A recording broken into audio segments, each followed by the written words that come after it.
Kepanikan sempat terjadi di rumah Siti Aminah di Jalan Sukakarya, Lorong Karya 2, Sukarami, Palembang.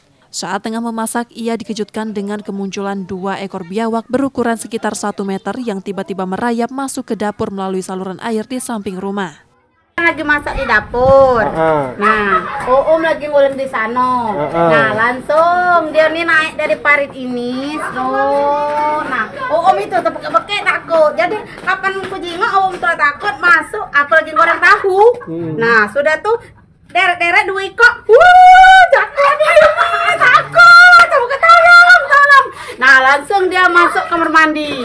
Dan aku keluar. Aku tutup pintu ini tadi. Takut. Sampai sekarang belum bisa masak. Takut. Oh, ada berapa banyak biawak yang masuk? 2. Dua langsung masuk tadi? Iya.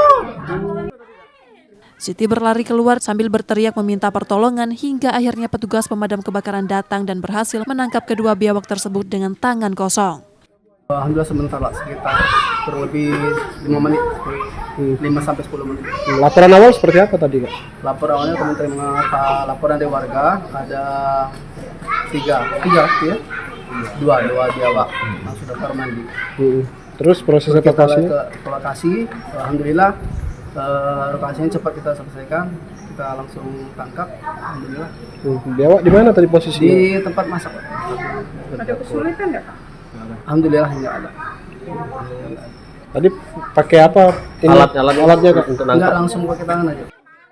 Meski hewan liar itu telah dievakuasi, Siti masih merasa takut untuk kembali ke dapur dan meminta perangkat RT setempat memeriksa saluran air di lingkungan rumahnya. Reski Oktora, Muklas Dafrensial, Kompas TV, Palembang, Sumatera Selatan.